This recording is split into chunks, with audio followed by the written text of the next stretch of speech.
Right, 27 July 2024. And today I'm going to be giving you my evening update.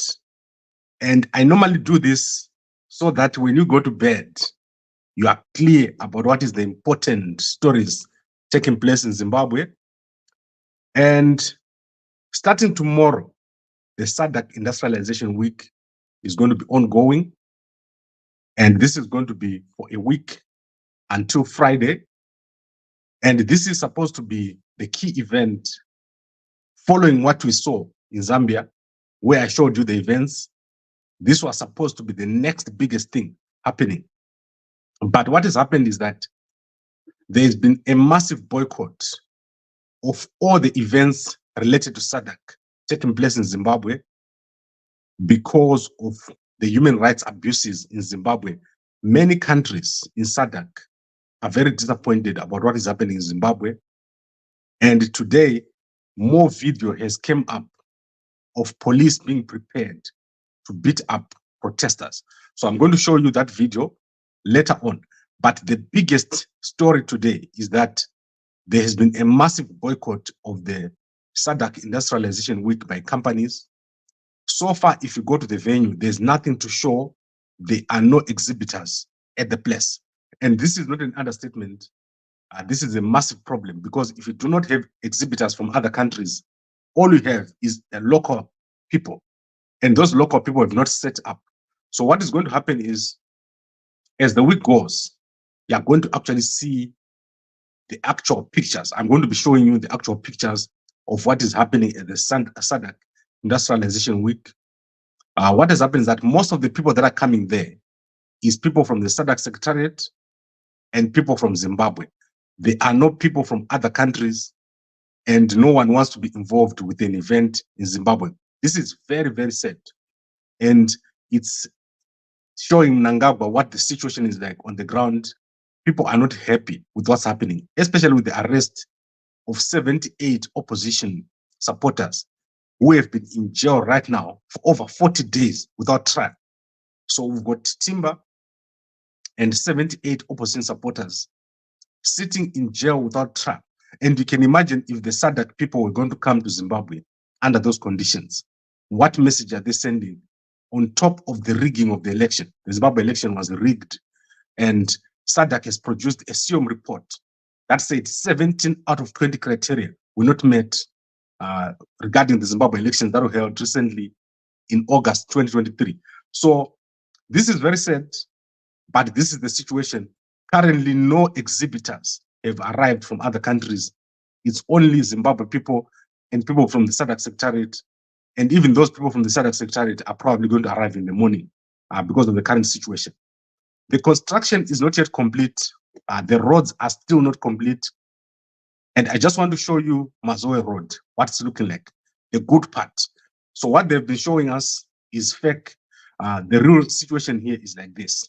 So if you look at these roads, that is what it's looking like right now. It's not yet complete, and it's all work in progress. Almost, let's say out of 53 roads, they've only opened 10 roads out of those 53 roads. And we're not even talking about the hotel rooms.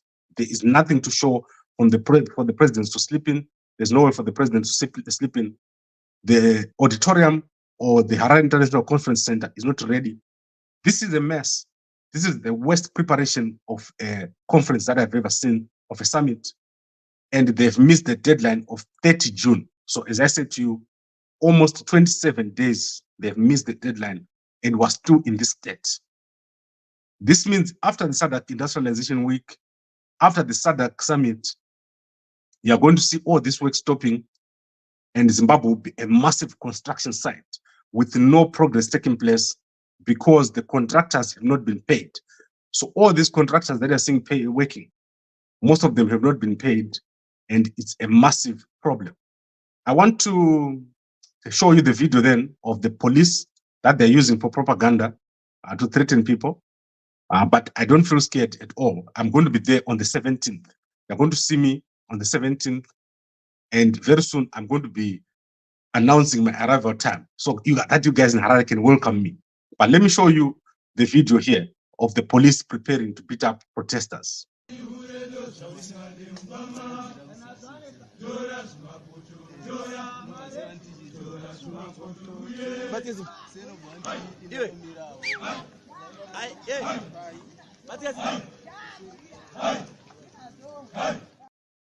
Right, so those guys who grew up in around the 1980s, after independence, you know what this is all about. The support unit was used extensively for intimidating people in the high density areas. So if you're in the high density areas, you know what is going to happen starting the week which we're entering. So let me show you what week is going to be a big problem. So right now we're on the 27th. Tomorrow the SADC Industrialization week starts. So from the week of the 10th, expect a lot of harassment of ordinary citizens in Harare. It's going to be very tricky. So let's see what happens. But I expect a lot of harassment of citizens by these people who have been unleashed by Mnangagwa. So these people that you're seeing here, they are going to be used extensively around Harare. And this is one of the reasons why SADC is not coming to Zimbabwe. They understand the human rights violations that are taking place in Harare, especially connected to Mnangagwa's bid to go for a third term. This is all about Mnangagwa cleaning himself from the elections that were stolen. And he believes that if SADC summit is held in Zimbabwe, then everyone will forget and say he's now been accepted by SADC, so there's no reason why Zimbabweans should not accept him. However, it's not going to work like that.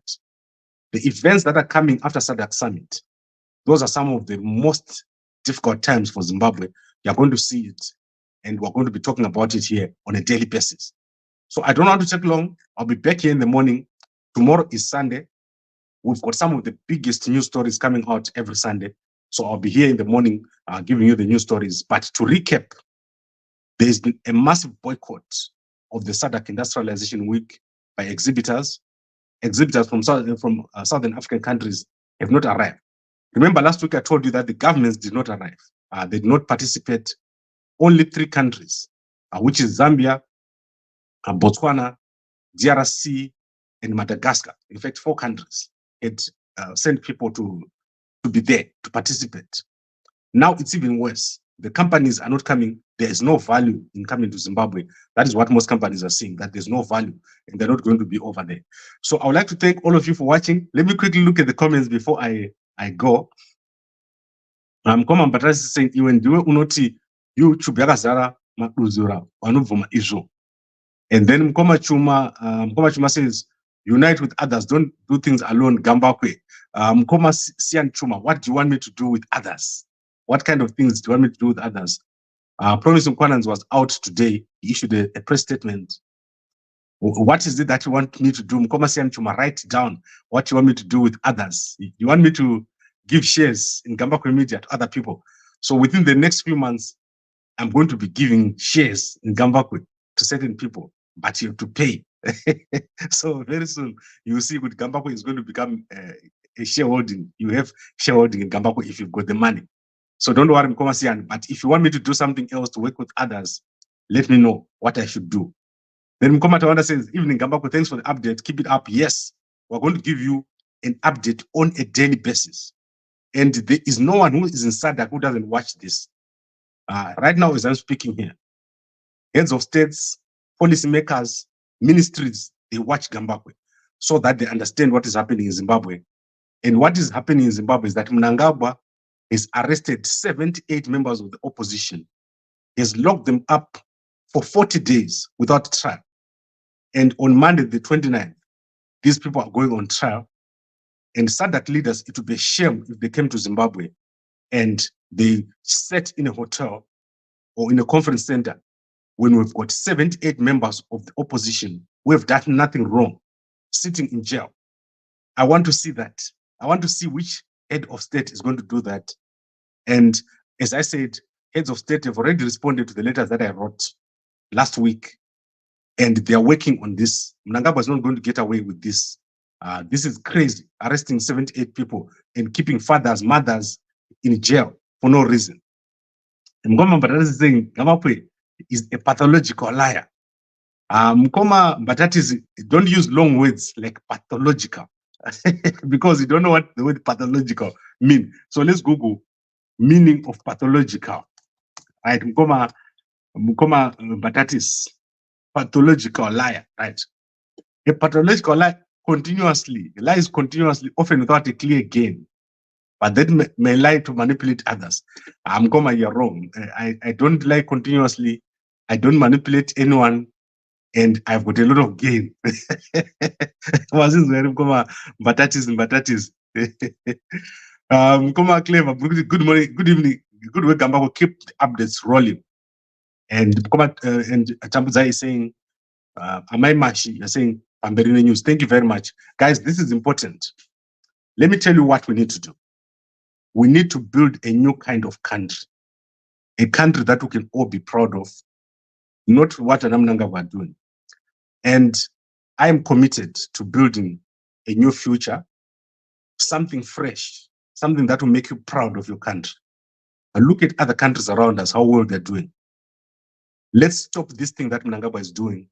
Support the work that people are doing to free our country. Let's not allow Mnangagwa to get away with what he's doing, especially the arrest of 78 people. Don't make people forget that right now, as you speak, as you go to bed in a warm bed, someone is sitting in a cold cell on the floor for no reason for 40 days. That is crazy. We should not allow it. And please go and watch Promise Mkana's statement that he put out this morning. Everyone is together. The SADC presidents are with us. Everyone is together. Mnangagwa is wrong on this one, and he has to release those people. So I would like to thank all of you, and thank you everyone for your prayers. I'll see you in the morning at 5 a.m. Please join me here as I give you a longer news bulletin. So tomorrow I'll try to keep it as long as possible. Thank you very much. And Mkoma Paridzai, I cannot go without reading this comment. Release political prisoners, release Timber, release the school child who is supposed to write his Form 4 exams, release the baby who is only 13 weeks old. Mnangagwa is destroying our country. Thank you very much, everyone, and a good day to you all.